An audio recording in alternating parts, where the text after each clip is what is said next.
We gather this hour as people of faith, with joys and sorrows, gifts and needs.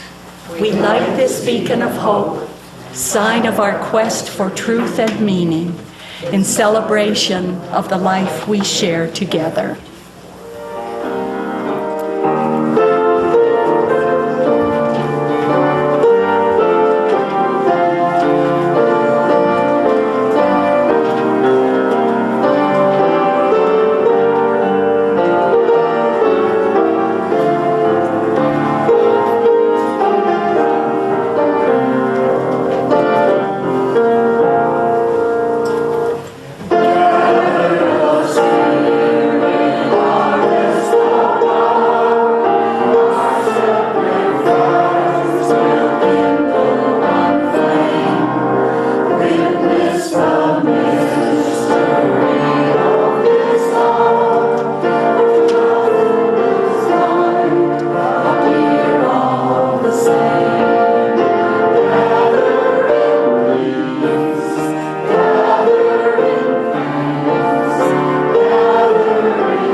And now let us enter into a place of quietness, stillness, contemplation. Find a comfortable position for your body and notice how it rests in your chair. It is our quiet time. We do not speak because the voices are within us. It is our quiet time. We do not walk because the earth is all within us. It is our quiet time. We do not dance because the music has lifted us to a place where the Spirit is. It is our quiet time.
beatings will continue until morale improves.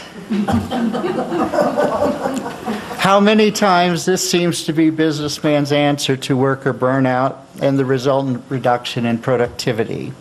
But more and more, studies are showing that rest, not pressure, is what makes us better workers. I'm sure everybody is familiar with Norman Cousins being ill and being told he was going to die and watching all the funny movies until he was well. Well, he's dead now anyway, so. but for a while, he felt better.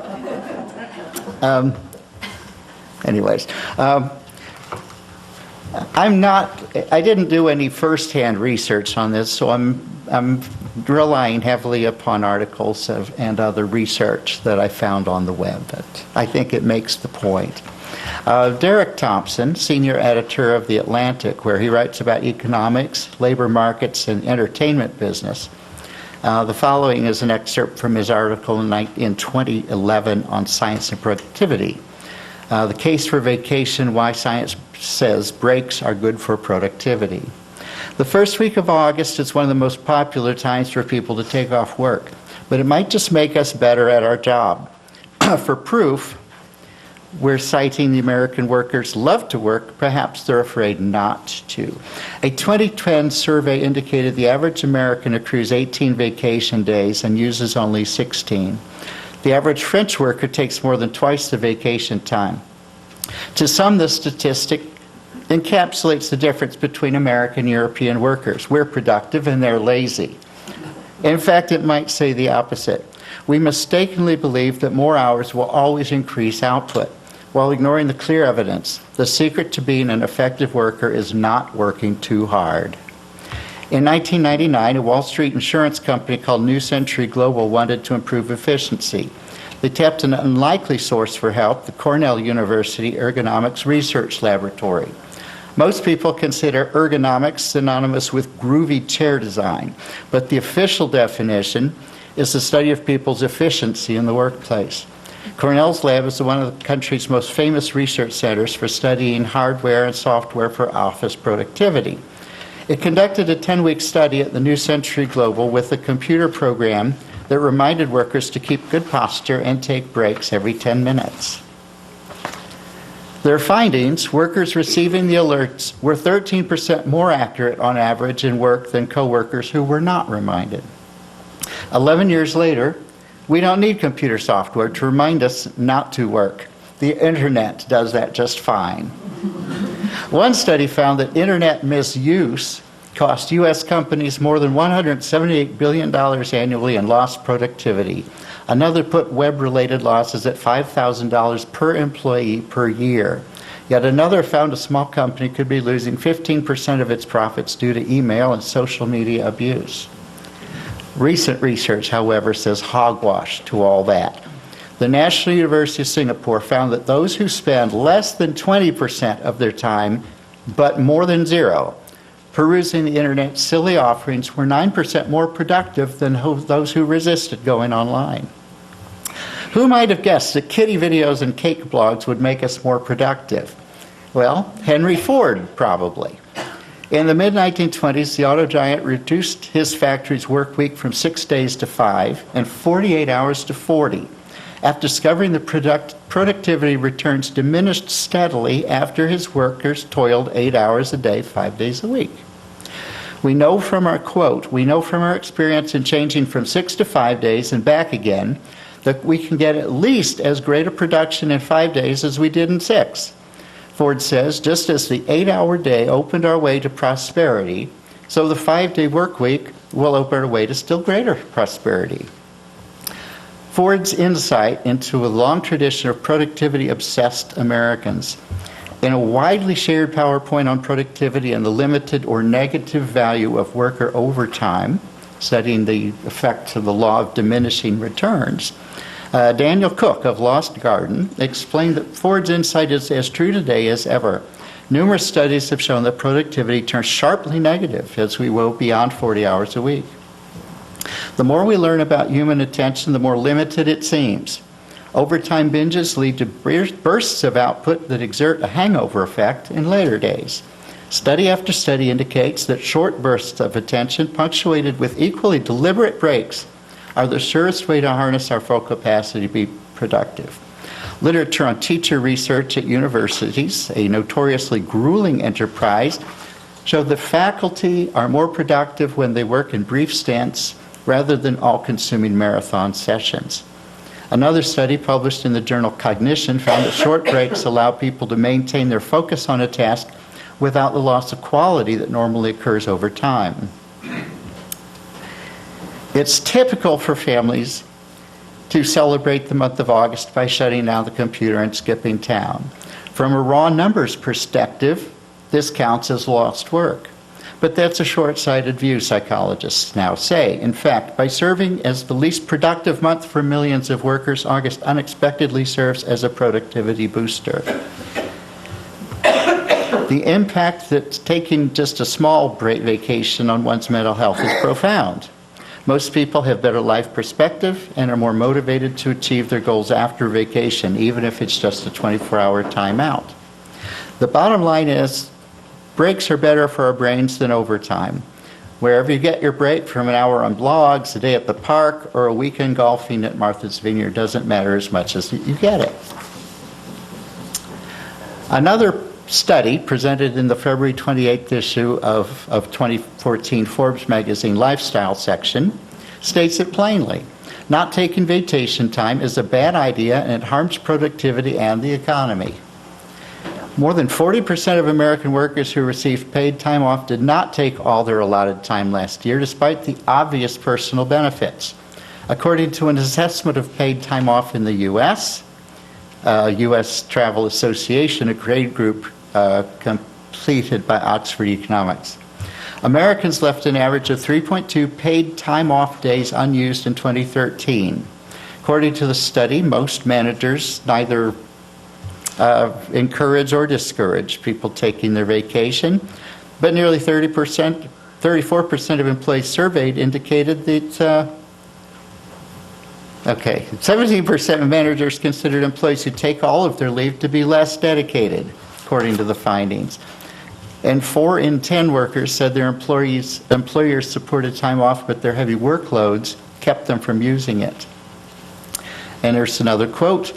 Despite the myriad benefits of taking time off, American workers succumb to various pressures, some self-imposed and some from management, to not take the time off to which they are entitled.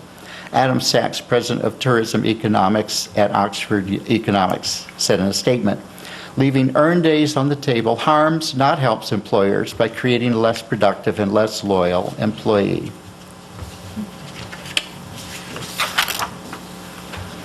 Other key findings from the study. Millions of jobs. If workers used all of their available paid time off, the economy would benefit from more than $160 billion in total business sales, $21 billion in tax revenues, spending that would support 1.2 million jobs in industries ranging from retail to manufacturing to transportation. In fact, if employees in America would take just one additional day each year, the result would mean $73 billion in output for U.S. economy and positive impacts for both employees and the business. Americans take great pride in their ethic, and our country's prosperity is a testament to that. We decided to explore why Americans understand the value of time off, continue to need it, yet squander so much of it. We seem to be wired to put the pedal to the metal, but there are also undeniable benefits to tapping the brakes. Another report written by Joe Robinson, a worker at Working Smarter magazine. There's a lot of buzz about a company in Denver offering to pay their employees to take a vacation. Yes, pay them to go away.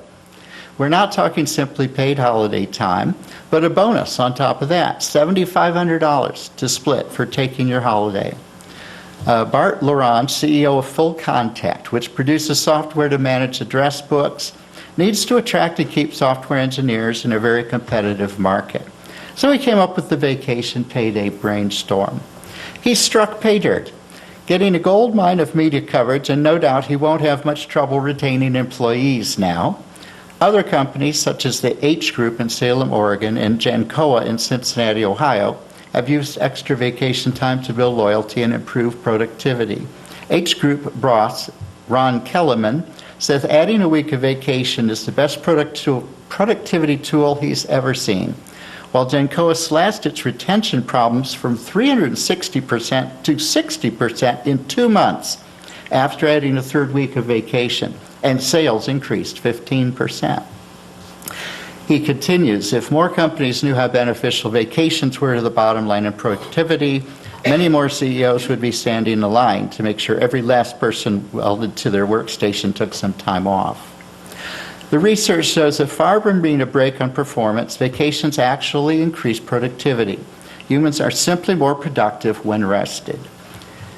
Researcher Mark Rosekind of Alertness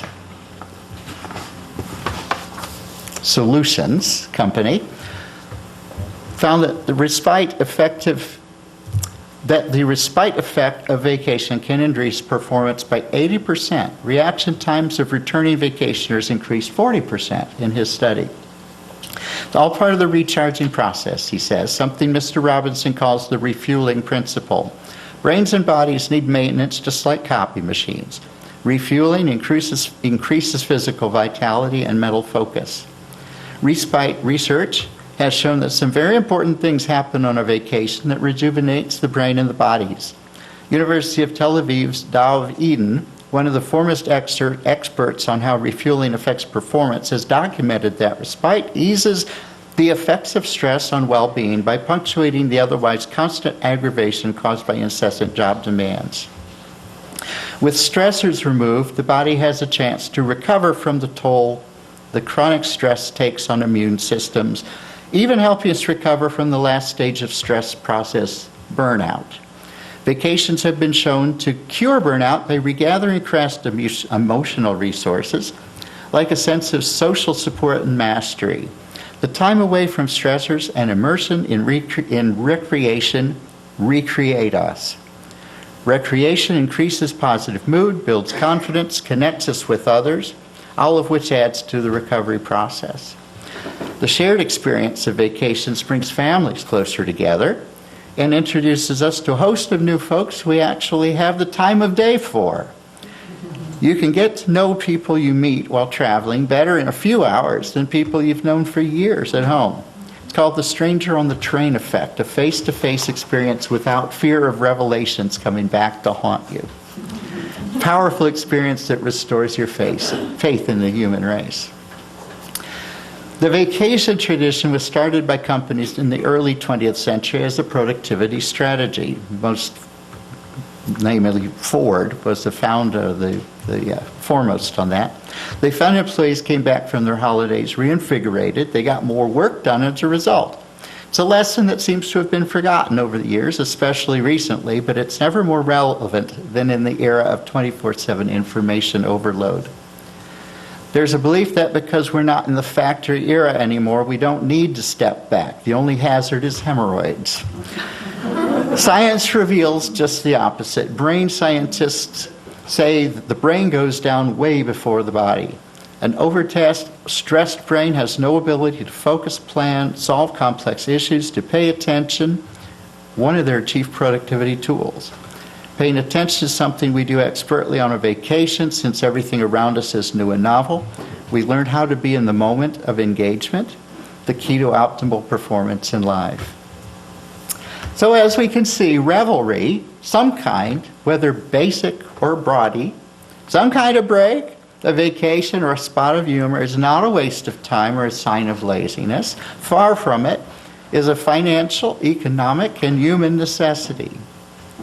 That being said, since you all are here and not on vacation, as you should be, I've taken the liberty of planning 10 minutes of spontaneity for each of you to commence immediately following the first meeting of the Procrastinators Society. The date and time to be announced.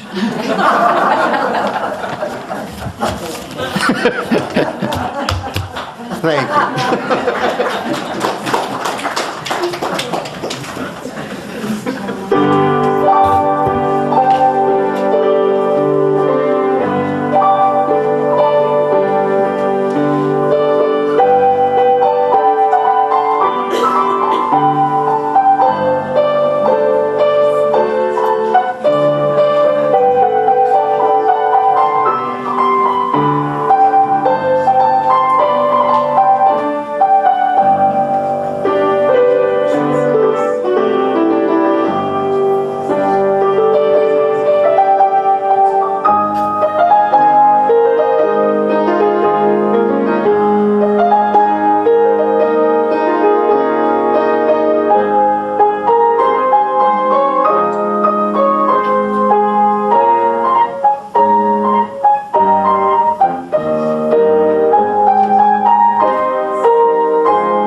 for worship every Sunday at 10 a.m. at the Unitarian Universalist Church of Canandaigua, a welcoming congregation. We are located at 3024 Cooley Road, 4 miles west of South Main Street, Canandaigua, just north of the intersection with Routes 5 and 20. Look for the blue signs just before the turn. Your comments about this program or questions about the church are welcome at 585-396-1370 or at our website, www.canandaiguauu.org. Producer and editor, Daniel Brigham.